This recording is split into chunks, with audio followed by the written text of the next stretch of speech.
and welcome. We're back for Leaders Up Close, right? It's a program of the Engineering Leadership and Innovation Institute, also known as Eli Squared, here at UCF.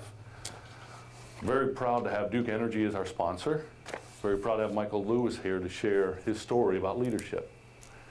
And so you've read his bio. He's Vice President at Duke Energy. And Michael is going to share with us his story, his view about caring to lead. And that's what it's about. Right? So how, as we go create, as we go innovate, collaborate, deliver world-changing solutions, how do we care enough to lead? Michael Lewis. Thank you.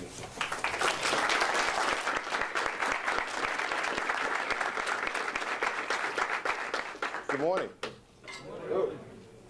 It's a privilege to be here. You know, it was an easy choice for me.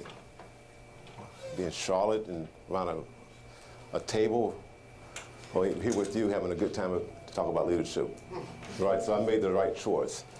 When I was asked to speak to you today, I, of course, again, knew it as a privilege, but also it required me to think more about leadership and what it means for me. Normally, when you involve in your job and what you do, it becomes kind of innate. You know, you don't consciously think about your behavior in regards to leadership. But when you ask to present, it forces you to really, really put intense insight into, what's important to you as a leader. And so this presentation is really a result of my own internal introspect on leadership. So you will have your own viewpoint as well. And one thing about leadership is that it has to be authentic to you, because if it's not, it will not work. Okay? It's really taking who you are and applying broad leadership principles, and then it becomes, a part of you. So let me just start the presentation by doing the commercial. Okay, Duke Energy, we're the largest utility company in the nation, electric utility company in the nation. We serve 7.2 million customers over 6 states, a large organization. Just recently, came together, Progress Energy and Duke Energy, to make one company. A lot of activity ongoing with that, still ongoing, and as a part of the meeting today is really about continuing to define the future of our organization. So I'm very proud of our organization. Does a lot of wonderful things, in regards to our industry, but also in all the communities we serve as well. As leaders, it's important that when you think about your position and what you do, there's, of course, the mission that you have to be mindful of, but there's also the people that you impact as well. And for us, we impact about 23 million people. We have 7.2 million customers, but those are premises. But 23 million people in population in all the communities we serve. So we're very proud of being able to, have an outreach to be a partner in our communities as well. But today we're here to talk about leadership. So before I begin, let me tell you a story. Okay, so this man in a balloon, hot air balloon, realized he was lost.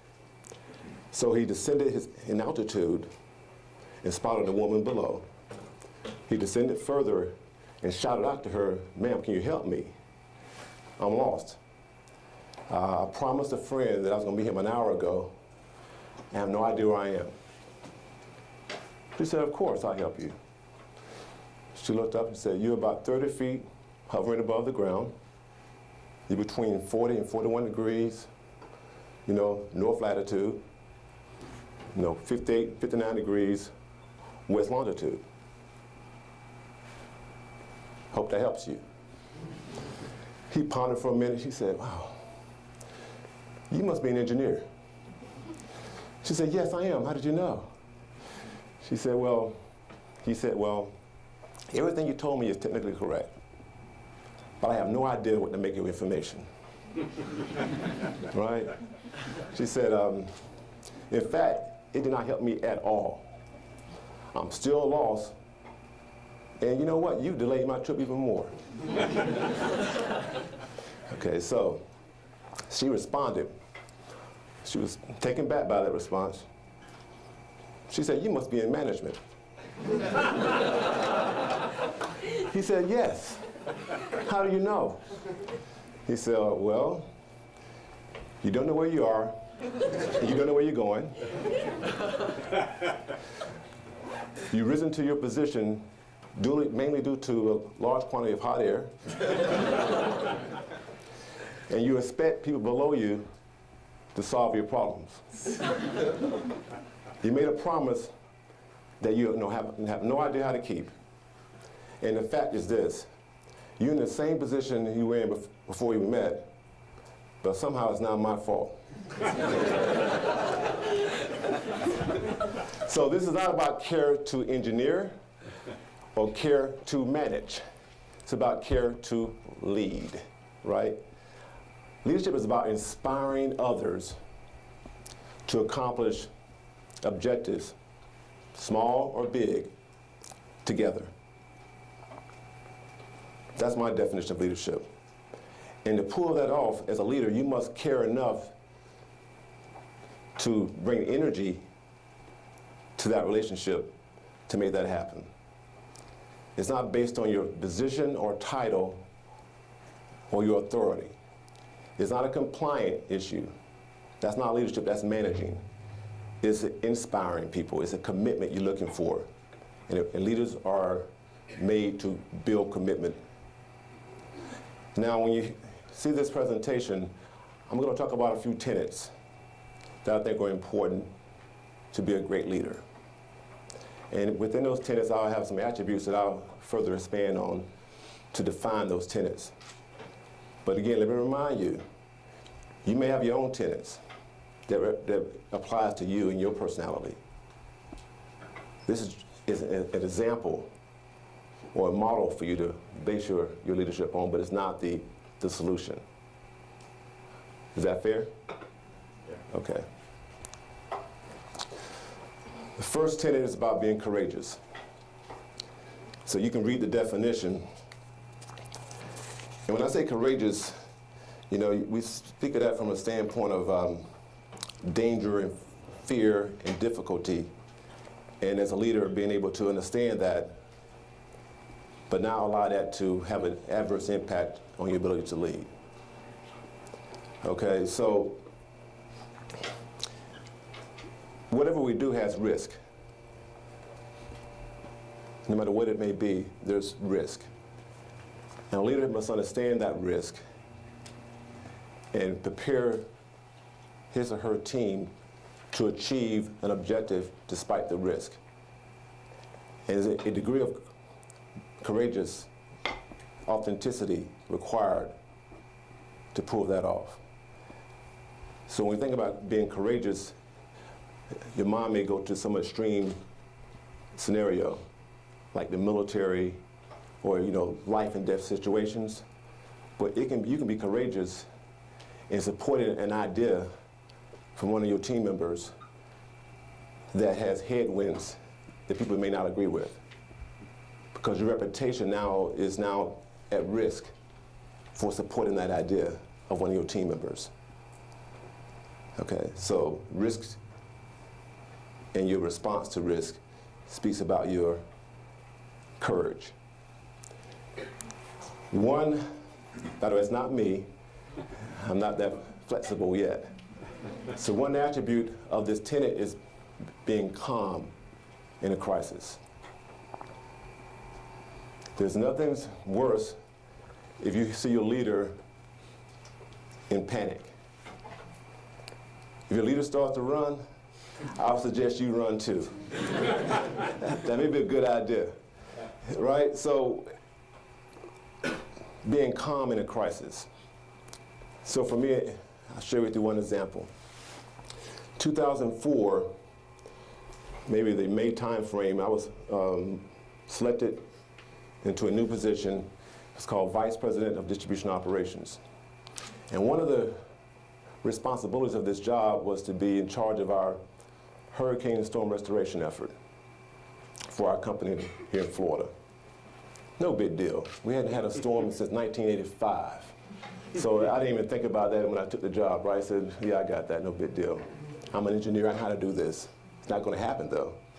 A few months later, we got hit with 4 hurricanes. You all know that, right? Some of you, I've forgotten most of that for make sure I keep my mental stability, but that was a moment of crisis for our organization. Something very new to us or that generation of employees. So there was a lot of looking around as to what to do and when to do it. We've been trained, but not live training. As a leader, it was imperative that I remain calm during that crisis. And that calmness was not based on me being naive. It was based on me having the confidence to know that I worked around great people who do great things. Okay, and so that was a message that I communicated, to my team members around me and through various communication channels to ensure that we got this. I know the media is involved. I know this is headline news. I know we have 800,000 customers without power, but we have this. Look at your training. Look at the things we've done together. Build that confidence in your team members, okay? And then they will perform to their potential. If they have anxiety about the outcome, their performance is impacted. If you have anxiety about taking a test, does that impact your performance? Yes. If you have anxiety about anything at all, it has a negative impact on you.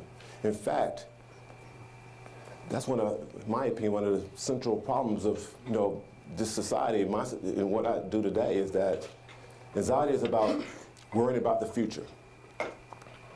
Then sometimes we have guilt because we worry about the past. If you focus on the moment, you can create this calmness.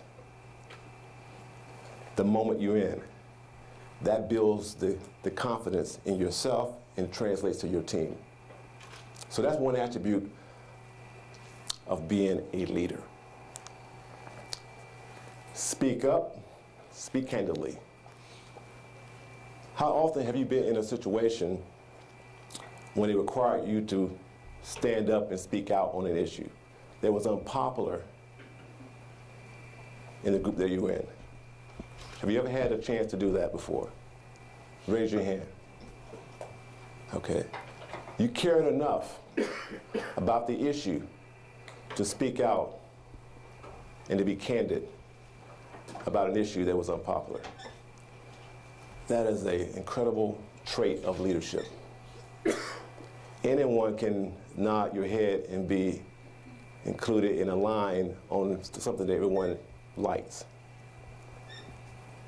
But when you do that, when it's required to do it, when it's not popular, that's a mark of leadership. And others watch you, by the way. They see you, they observe you, and they want to follow you. They want to follow you. Do you want to follow someone like that? I do. That has the ability to stand up and do the right thing and speak out on issues even though it may not be popular. I can recall a situation that I was involved in back in 2009.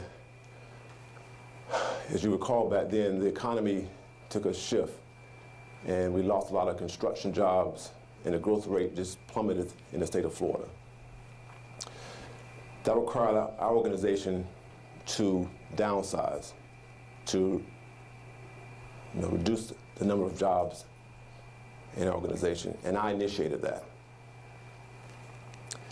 10% of our organization of people had to lost their jobs, 20% positions, 10% were vacant. I went out and I met with every employee in my organization statewide to share this message.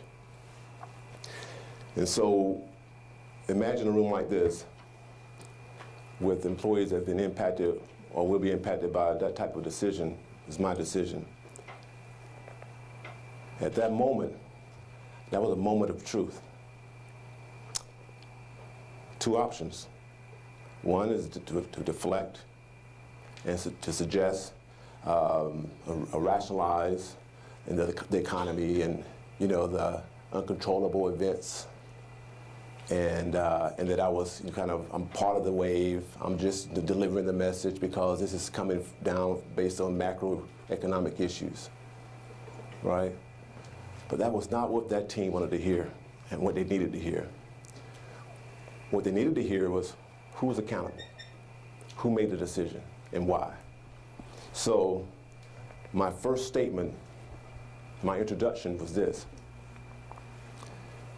I know all of you feel angry, scared, frustrated, and I'm the one that caused it all. And because of that, is because of my respect for you that I stand before you today to tell you why I did this. Okay? That's leadership. Tough situation. Families, I know these people, known them for 20 years, but that's what they needed to hear. Fast forward the clock. Today, they still speak about that meeting in a favorable way. That's your moment. Was I nervous about that? Yes. Absolutely, you know I was nervous, right? I'm human. It's a big deal. And everybody in that room was bigger than me. Not joking. Lighten up, everybody okay, everybody's okay. You get me? Moment of truth. Speak out and speak candidly. Tell the truth. And don't be afraid of that. Mark of a leader. I love this. Embrace change. You notice it's not straight ahead, right? There's no option to go straight ahead, is there? Because that's no change. It's the same process, same routine. We're making a turn, and it's the future, and there's some anxiety waiting there, with some unknowns, uncertainties, ambiguity waiting for me when I make that turn. I've seen leaders act in various ways when they get to this sign. When they approach this sign, I've seen leaders behave in various ways. Some of them try to resist the change, try to make the turn to go in the past or stop. I've seen some try to coast through it, and I've seen some accelerate. Okay. Wayne Gretzky, you know who Wayne Gretzky is? Famous hockey player, right? They asked him once, what's your secret? You know, how do you do what you do? He says, very simple. I don't skate where the putt is. I skate where the putt's going to be. Right? That's the job of a leader. It's to not resist change or to let it overtake you, but to embrace it and understand how to skate to the putt where it's going to be. Okay? An example that we went through, this with Duke Energy. I was formerly with a company called Progress Energy, which was acquired by Duke Energy. And before that, I was with a company called Ford Power. It was acquired by Progress Energy. So, a lot of change, right? Quite a bit of change. So you can imagine what that does to an organization. And the anxiety is that within that organization that you go through that change. You get to this sign. Same philosophy. I did my recon. I went to Raleigh. I went to Charlotte. I talked to people that work for Progress Energy. I spoke, at that time, Carolina Power and Light. I spoke to people that work for Duke Energy or Duke Power. And I got insight or intel on the future. I went after, I didn't wait for them to come to me, I went to them. I came back and shared all that intel with my team, compared and contrast, talked about the advantages, disadvantages. Before you know, we were in the change now. It's like driving a car, you know? When you're in a curve, your intuition says, slow down. But we all know, room for engineers, right? That the what you should do is do what? Accelerate. Traction. Defeat the vector that's pushing to the curve. Defeat that vector, right? By gaining traction and going through the curve. It's counterintuitive. The same with this. You go and embrace change, and you get your people involved in the change before it even happens. So the outcome of that is this. In both of those moves, my team members around me move forward to those changes. And so did I. And others that resisted did not. And the sad part about it wasn't about them. That's their choice. Because we all make choices, don't we? But their team members below them got hit, that is an issue for me. Because they're just following the leader. So when the leader's not embracing change, the organization becomes very difficult for them to embrace change. Okay? You with me so far? All right. Second tenet, being authentic. Being authentic, being yourself, be who you are. Be free.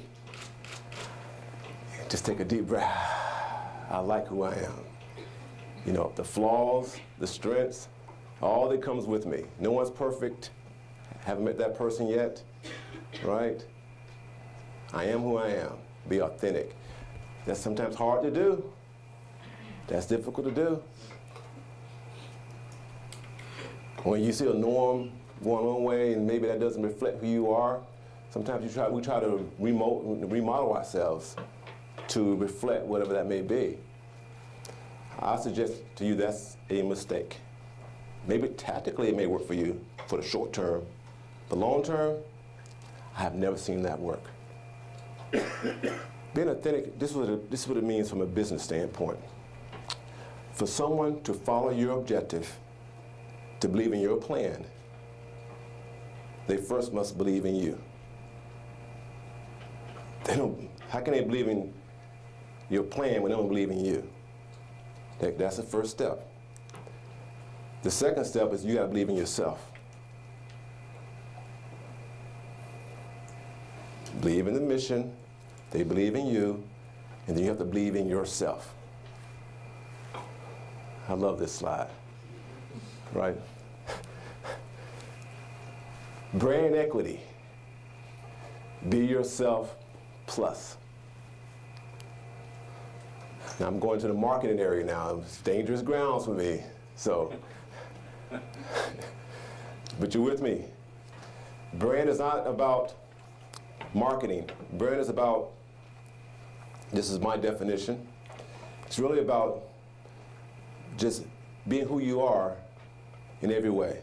Making sure that what people perceive about you, what's their perceptions of you, is accurate.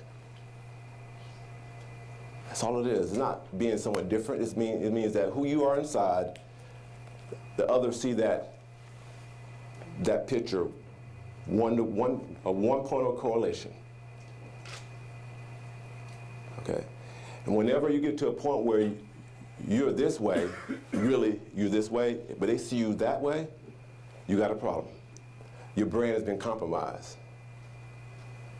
Your job is to be who you are and make sure that others see you as who you are.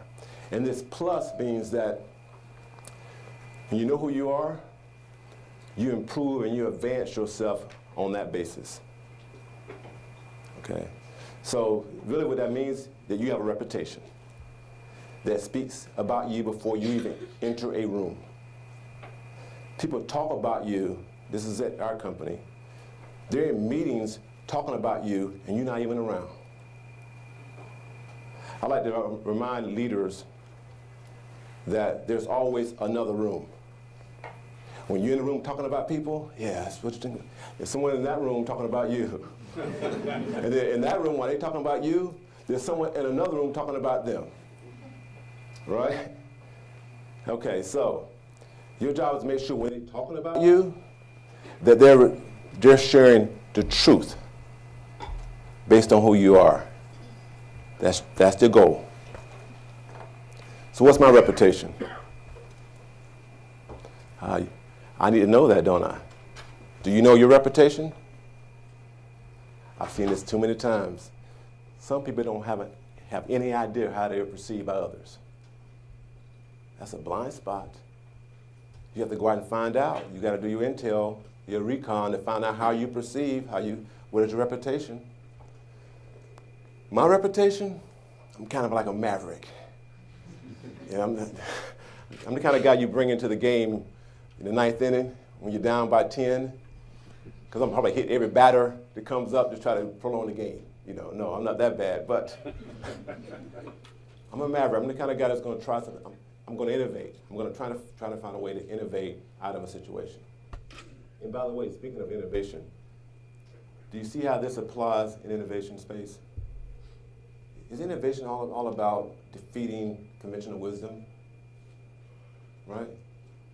The norm, and creating out of that norm to inspire others around you, your leaders, your creative people that you work with, to reach beyond what people have done in the past, to do it differently, to do it better, faster, cheaper, going forward. Do you see how these attributes will enable you to do that as a leader?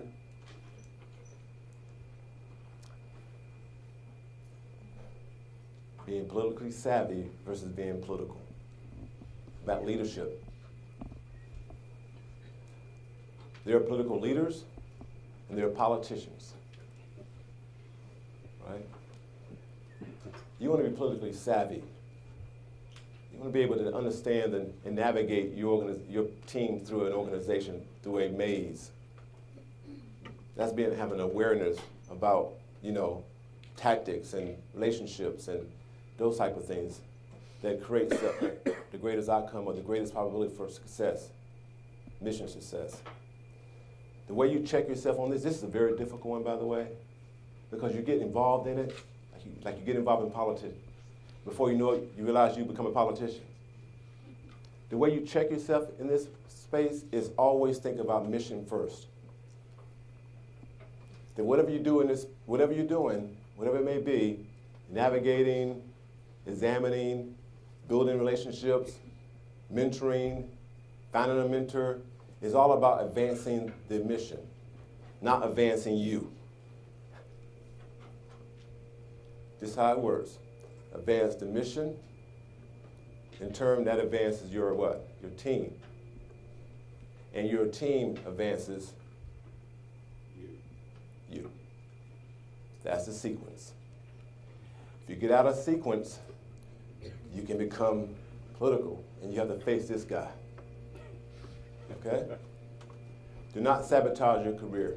I've seen this story. I've seen vice presidents sabotage their career.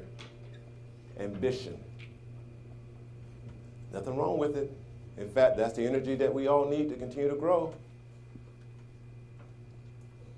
Ambition that's misplaced creates an outcome that can lead to you losing your career. When your means of doing things is all about you, not about the team, not about the mission. Any questions about this one?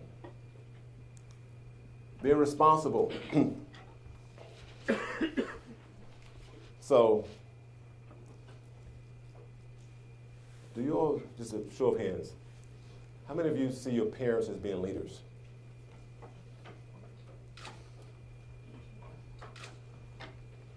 One reason why to examine why you feel that way is this one here. They're always responsible. They're responsible for you. They have taken responsibility for you. That's a credible attribute regarding leadership. You want to follow someone who has the ability, the will, they care enough to take on responsibilities, be accountable. There's no difference in regards to leadership. People that follow you, people that are on your team, people that you work with, people that are going to do great things in regards to innovation, they need to understand that as a leader that you are responsible for yourself as a leader and for that team. Without that, your leadership is compromised.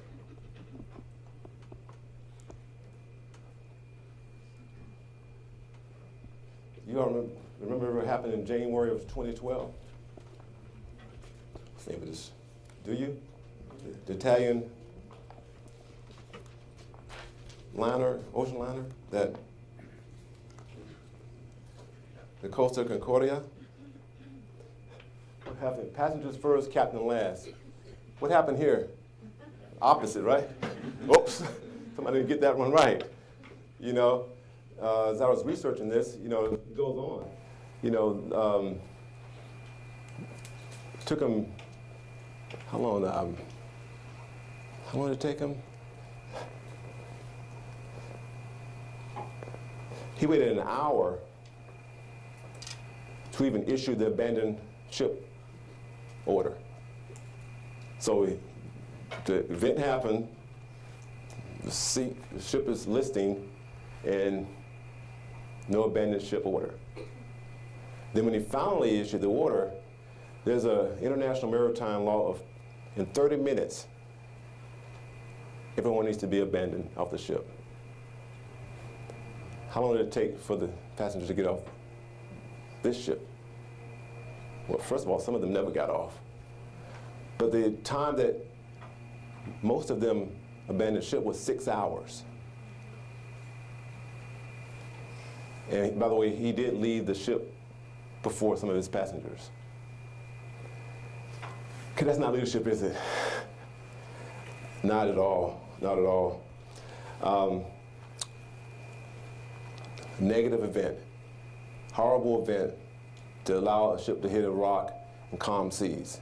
So that was just a start there, okay? But let me share something with you. As a leader, if you're in this job long, in your role long enough, you will hit a rock one day during calm seas. Sorry to tell you this. No matter how good you are, how sharp you may be, as a leader, one day you will hit your rock during calm seas when no one even would have expected for you to fail, and you will fail at that moment for some reason. It's going to happen. You can't go undefeated in this business. You will take a loss. Now the real trick is, how do you deal with it? For me, it happened on December the 20th, 2008. You remember that, right? December 20th, 2008. I get a call on a Saturday morning, and one of my employees in Clearwater had been electrocuted. We call it primary contact in the industry. Primary meaning that the primary voltage of 7200 phase to ground, 12,400 volts phase to phase. He had been hit. Primary contact. And a flash. A flash in our industry is where, 3,000 degree ball of fire engulfs you for a moment or two before the breaker operates and extinguishes that flame. So I go to the hospital that Saturday, the burn unit in Tampa, and there I am in the waiting room with this young man's wife and his sister. And the wife and this young man just had a son that was maybe 8 months old. And it was like the three of us in this burn unit. And I'm the senior vice president of the organization. I have statewide responsibilities from west of Tallahassee down to Lake Wells, Sebring, and this side of the state and that side of the state. I was in a hospital room. And there I sat. Then I went into the burn unit, dressed out, with the, you ever been in the burn unit before? You got to dress out in this, so you don't infect this person, because their immune systems are down, right? And there I hovered over this young man who was unconscious. Good news, he's back to work. But that moment, that was my rock. And that started what we call in my organization, and everyone knows it, it's called our walk through the desert. And what that meant was this, that in my organization, I had people that were very safe, and always have been safe, but they were safe in an unsafe work culture. Meaning that they were safe in a culture that did not applaud or recognize all the procedures, the little details that were required to be safe, which led this young man to be in a situation that if I had a safety culture, he would have never been in that situation, because you know there were several violations to get to that point. But it was a culture that was okay because it was getting the job done.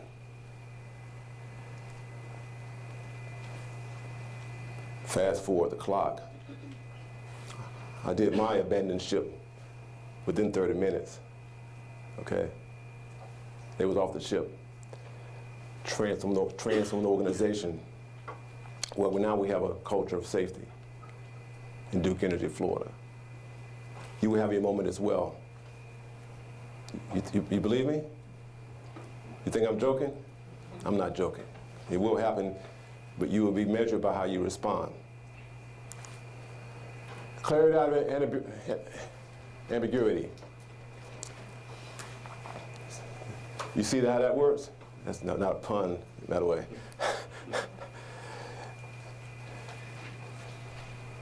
If your organization, your team is unclear about what to do and how to do it, your team will suffer. And your job as a leader is to bring clarity to whatever you're involved in. Sometimes we say keep it simple. What we really mean is keep it clear. Keep it clear so that you know that they know how to pull it off. And you got to check that. You got to verify that. You just can't assume that they know because you said it. You got to verify that you've cleared the deck of all the ambiguity, and now they completely understand how to achieve what you want them to achieve. I mentioned about the mergers. There's a process called integration, where there's a host of activities that's involved to determine who does what practice we use. We're going to use what we did at Duke, or we're going to use what we did at Progress. You know, there's varying ways of doing things, and so that creates ambiguity. And by the way, you do this while you're still operating. You don't go call a time out and do this. You still have to operate your business while you go through this process. So during that type of period, you must constantly create clarity in your organization, because ambiguity is always around you. So a very important attribute of this tenet. And finally, I love this. I don't even need the words, do I? The buck stops there. Point of accountability, that's all this means. There has to be a point of accountability.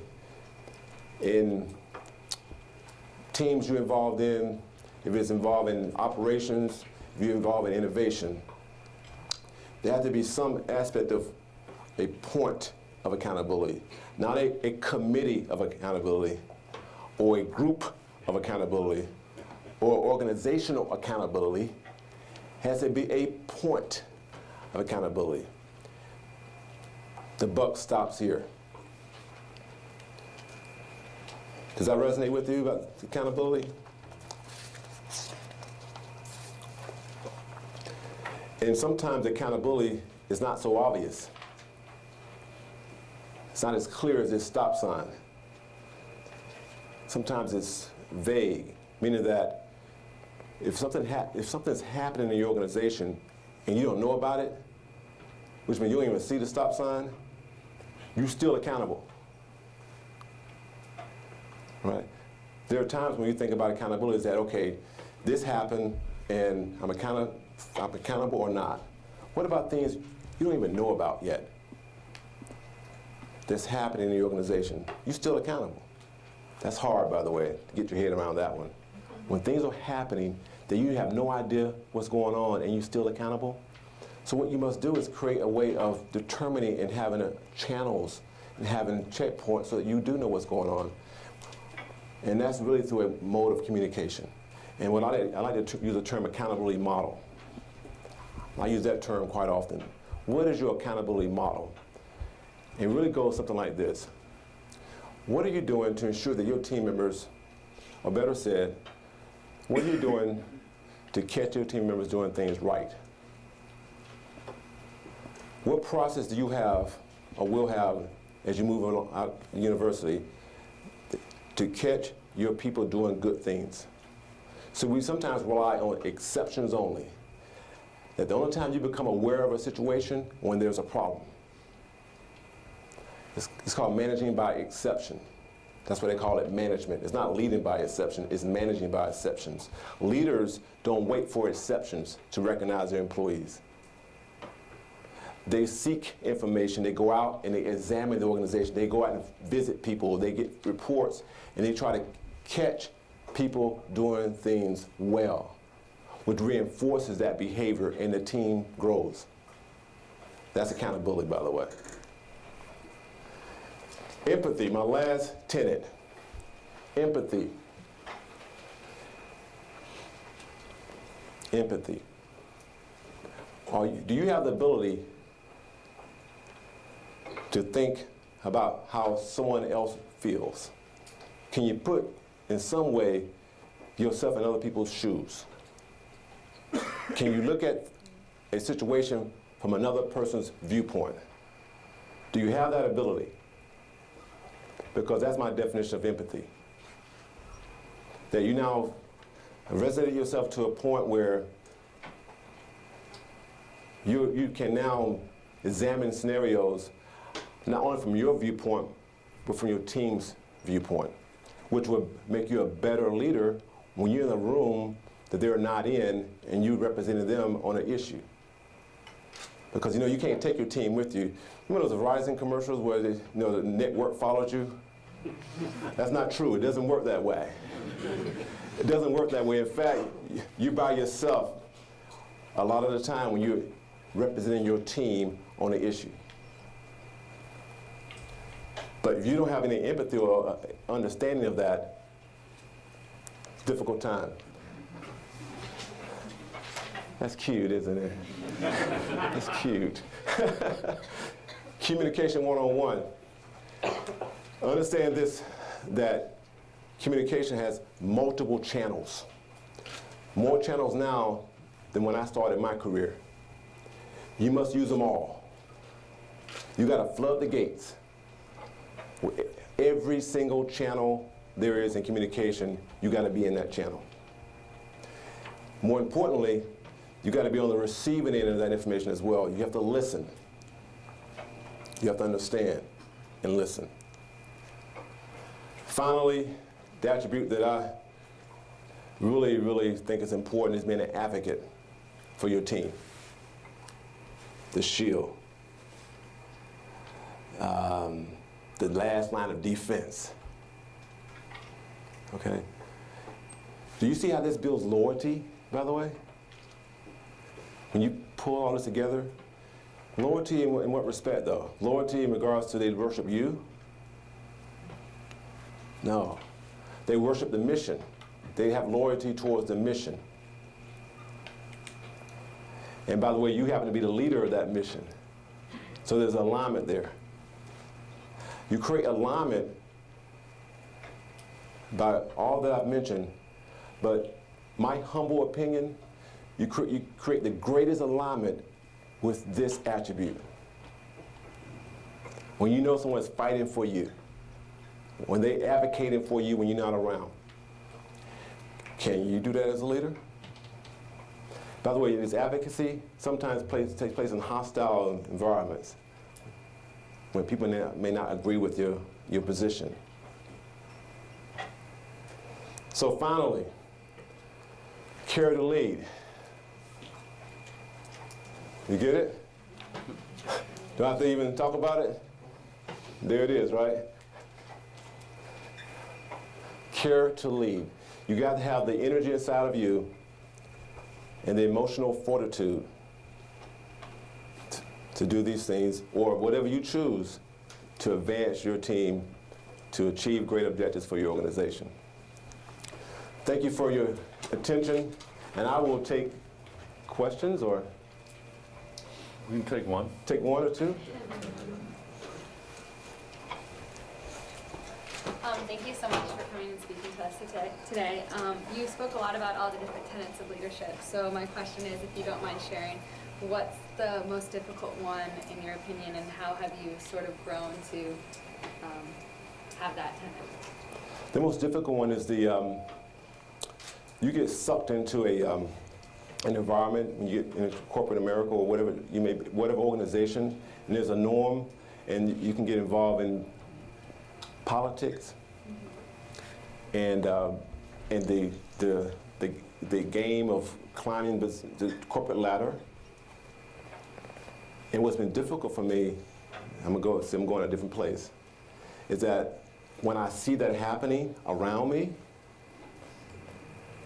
okay, when I see I see it happening around me at places above me and around me, how do I not let it impact my drive? That's been most difficult for me. How do I stay on mission and stay focused and on point for the organization when I can see the game in the drive maybe of others that may not be aligned? To me, that's the most difficult. Mm-hmm. One more. You talk about change and embracing the change, looking forward, not looking back, or trying to keep things the same. With regards to that, how long do you think it took you to basically learn and implement all these, like the 4 characteristics? So you asked me, how long did it take me to learn these characteristics? And I would say the learning is ongoing. It's a continuous process. If you ever, at any point, declare yourself to be at a point of a master in any of these, you've already failed.